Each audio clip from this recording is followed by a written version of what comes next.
Uy tana, bagsak tayo pa mga kabalen. JMC is in the house. Team PBA Motovlog versus Mavs Phenomenal. Coach Mavs, kumasa na sa hamon ni Mark Pingris. Pero bago yan mga kabalen, dumako muna tayo sa San Isidro kung saan ginanap ang laban ng Team San Isidro at Penogang. Opo mga kabalen, matapos sa Mexico, Pampanga, tumayo sila Coach Mavs dito sa San Isidro Magalang. Grabe mga idol, sobrang napuno po ang venue at talagang wala ng sideline ito mga idol. Sobrang dami ng tao at medyo nagkainitan pa ng konti at pisikalan sa larong ito. Pero after nyan, brotherhood pa rin mga idol. Basketball is brotherhood nga. At ang Kapampangan spotted player na naka-white na yan ay walang iba kundi si Ayan Yan Laksamana, isa sa pinakamalupit na point guard ng Magalang, Pampanga mga idol. Well, ayon sa mga nanood sa larong to mga idol, sobrang tablahan lang yung laro. Sabi nga nila, one miss you die mga idol, isang mintes, yari ka.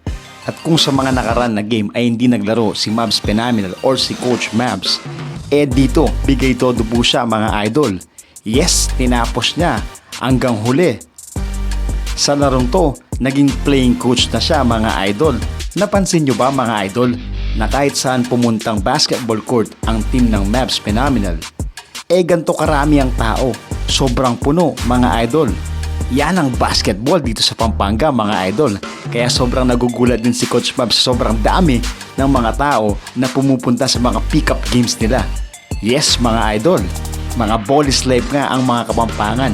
At kahit hindi man maglaro yan, manonood at manonood yan kahit simpleng liga lang mga lods. Ilan-ilan sa mga Kapampangan player din na nabatsagan sa larong ito ay sila Yalong at Junicio mga idol.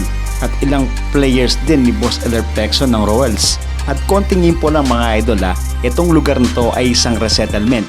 Same team po ito ng nilaruan ng Mavs previously sa Mawake Resettlement. Kasunod naman yan ang Barangay Dabdab o Madabdab Resettlement mga idol. So mga idol, nasa gitna ang Madabdab sa dalawang resettlement na yan.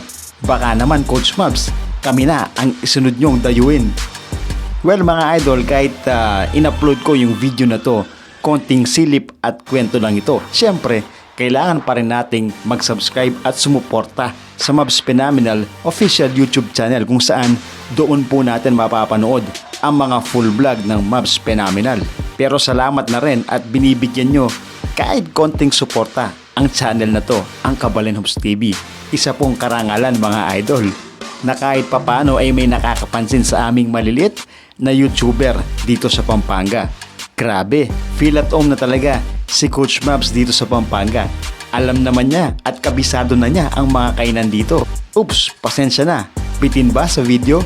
Kailangan kasi nating panoorin talagang video ng vlog na to. Oh, magpapasko na. Pagsakya pa.